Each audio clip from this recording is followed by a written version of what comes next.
Corona virus کے test false positive کیوں آ رہے ہیں؟ جیسے کہ ہم نارمل زندگی اور اپنی روٹینز کی طرف واپس لوٹ رہے ہیں، ویسے ہی کئی جگہ ریکوائرڈ ہے کہ ہم اپنے اسکولز، آرگنائزیشنز اور ایون ٹریولنگ کے لیے اپنا کرونا وائرس ٹیسٹ کروائیں۔ پر کئی لوگ کنفیوزڈ اور ہیزیٹنٹ ہیں کہ ٹیسٹ فالس پازیٹیو یا فالس نیگیٹو کیوں آ رہے ہیں۔ اتنے پیسے انویسٹ کرنے کے بعد بھی اگر رزلٹ انکریکٹ آ رہا ہے تو ٹیسٹ کا کیا فائدہ ہے؟ تو basically false positive results start ہو جاتے ہیں۔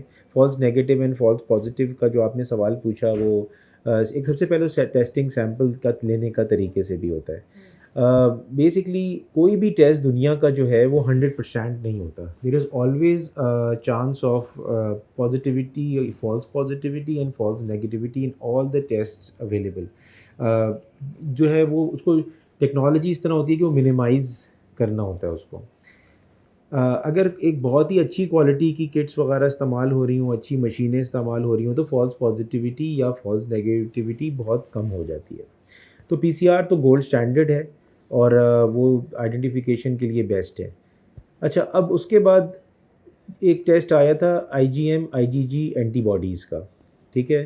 وہ جو ہے بیسکلی اسٹرپ میتھڈ کے اوپر ہے، اس کے اندر مشین استعمال نہیں ہو رہی تھی جو شروع میں آیا تھا۔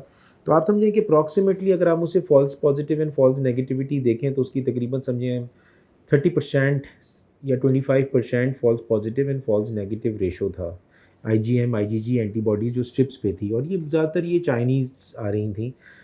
لیکن اس وقت کیونکہ چوائسیز نہیں تھیں اور PCR ٹیکنالوجی لوگوں کے پاس اویلیبل نہیں تھی اور لوگوں کے ٹیسٹ بھی ہونے تھے، تو کافی لوگ اس کو بھی یوز کر رہے تھے۔ پھر بعد میں ہماری گورنمنٹ نے اس کو روک دیا تھا کہ اس کے اوپر ڈائگنوسٹکسلی نہیں کیا جائے گا۔ بیسکلی اینٹی باڈی جو ٹیسٹ ہیں وہ are not for basically there indirectly testing ہے، کیونکہ اس میں یہ ہے کہ اینٹی باڈی بنتی ہے قوت مدافعت، اور اگر قوت مدافعت بننا شروع ہوگی تو اس کا مطلب کہ انفیکشن ہوئی ہوگی یا ہو رہی ہوگی تو ہی وہ بن رہی ہوگی۔ تو it is an indirect sort of a test. پھر جو ہے ایک دو بڑی کمپنیز نے جو ملٹی نیشنلز ہیں، انہوں نے total antibody test launch کیا۔ وہ بہت ہی زیادہ، اس کی جو false positive false negativity average range میں اگر ہم بات کریں تو وہ لیٹس سے 9 to 15% تک کی تھی۔ یہ زیادہ بہت ریلائبل تھیں، اور یہ ٹوٹل اینٹی باڈی ٹیسٹ تھا، ویری ریلائبل۔ جو کمپنیز کلیم کرتی ہیں وہ تو 95% سے اوپر کرتی ہیں۔ تو اب PCR کا یہی ہے کہ کبھی کبھار یہ جب پیشنٹ ٹھیک بھی ہو جاتا ہے، سائن سمٹمس ٹھیک بھی ہو جاتے ہیں، تو وہ یہ دیکھا جا رہا ہے اراؤنڈ 90 to 95% کیسز کے اندر کہ وہ ان کے جو سیمپلس جو پازیٹیوٹی ہے وہ پرسسٹ کرتی رہتی ہے فار کپل آف ویکس مور، جس کو سندھ گورنمنٹ نے پھر کینسل آؤٹ کیا۔ لیکن اگر میرا اوپینین آپ پوچھیں گے تو میں سمجھتا ہوں کہ یہ بھی گرے ایریا ہے تھوڑا سا، کیونکہ اگر پازیٹیوٹی آ رہی ہے سو ٹو رول آؤٹ کہ وہ ڈیڈ وائرس ہے یا لائیو وائرس ہے، اٹس سلائٹلی ڈیفیکلٹ۔ تو we still need to be precautionary measures لینے ضروری ہیں، اینڈ آئی ووڈ سجیسٹ کہ جو لوگ چاہے ٹھیک بھی ہو جائیں، they also need to wear a mask so that وہ they need to take extra precautions کہ وہ کسی اور کو نہ لگا دیں۔ ابھی ایک ٹیسٹ اور آ گیا ہے، وہ ہے antigen test, Covid antigen test. وہ بہت جلدی ہو جاتا ہے، وہ بھی کوئی مشین نہیں چاہیے، مینول ہے اور وہ بڑا فاسٹ ہو جاتا ہے۔ No test can replace PCR test, that is the gold standard. اس کا بہت ہی کلوز ہے، میں نے حساب سے کہا 100% کسی کا نہیں ہے، but closest to 100% is PCR۔ اور اس کے بعد یہ جو اینٹیجن ٹیسٹ ہے یہ فوراً ہو جاتا ہے پرفارم، اس کو بھی سواب سے ہی لیا جاتا ہے۔ سو باقی جو اینٹی باڈی ٹیسٹ جو میں نے پہلے ذکر کیا وہ بلڈ سے لیے جا رہے تھے، تو یہ جو اینٹیجن ٹیسٹ ہے this is taken by this nasal swab یا اورل سواب، اور نیزل سواب پریفریبل، نیزو فیرنجیل سوابس، اور اسی سے وہ ٹیسٹ ہوتا ہے، وہ فوراً رزلٹ دے دیتا ہے۔ لیکن اس کی ریلائبلٹی بھی اتنی زیادہ نہیں ہے، تو اس کی مطلب 90% ہوگی، but it has to be done in coordination, مطلب اسے آپ رول آؤٹ بالکل نہیں کر سکتے کہ یار یہ چیز جو ہے نا، یہ پیشنٹ جو ہے وہ is not affected by Covid. دیکھیے سب سے بڑا چیلنج جو ہے نا، دین اگین اگر ہم ایکسپیرینشیل میں اسٹیٹسٹکس آپ کو دے رہا ہوں، اس میں تقریباً آپ سمجھیں کہ 30 to 35% ایسے لوگ ہوتے ہیں جو آر کمپلیٹلی ایسمپٹومیٹک، جن کو پتہ ہی نہیں ہوتا کہ ان کو کووڈ ہوا اور وہ ٹھیک بھی ہو گئے، مطلب ٹھیک کیا ہو گیا، ان کو کچھ ہوا ہی نہیں، دے آر پرفیکٹلی نارمل۔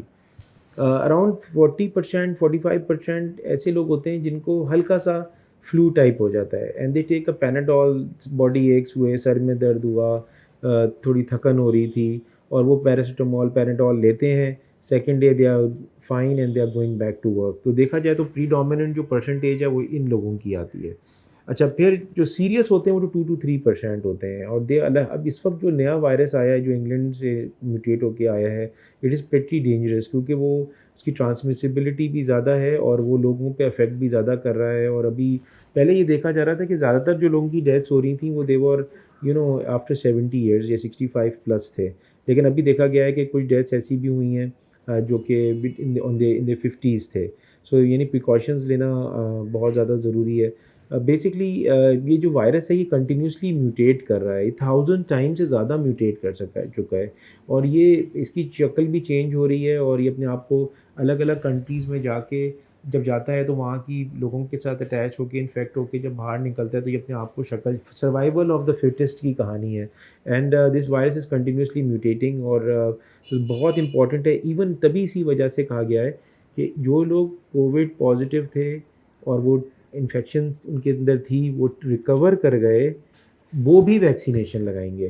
سو کبھی بھی ایسا کہا نہیں جاتا ویسے، لیکن انٹل اینڈ انلیس کہ ایکٹیو ڈیزیز نہیں ہے ان کے اندر تو ان کی ویکسینیشن نہیں کرائیں گے، لیکن اگر وہ ریکور کر گئے ہیں تو they will get a vaccination done still. Pakistan میں 2-3 ہائی ٹیک لیبز ہیں جو گورنمنٹ رن کر رہی ہے جو ان کی جینیٹک اسٹڈیز کرتی ہیں. تو وہ بالکل ہے، یہاں پہ پروفیسر عطاء رحمان کی لیب ہے کراچی کے اندر جو کہ یہ کام کرتی ہے.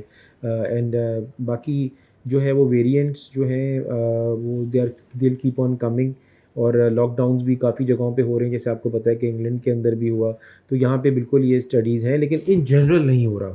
سو فار ٹریولرز، جو ٹریولرز آتے ہیں ان کا ضرور چیک کیا جاتا ہے کہ ان کے اندر وہ ویریئنٹ ہے کہ نہیں ہے، بٹ ریگولر جو پیشنٹس ہیں جنہوں نے پھیلا دیا اگر، تو ان کا تو نہیں چیک کیا جا سکتا.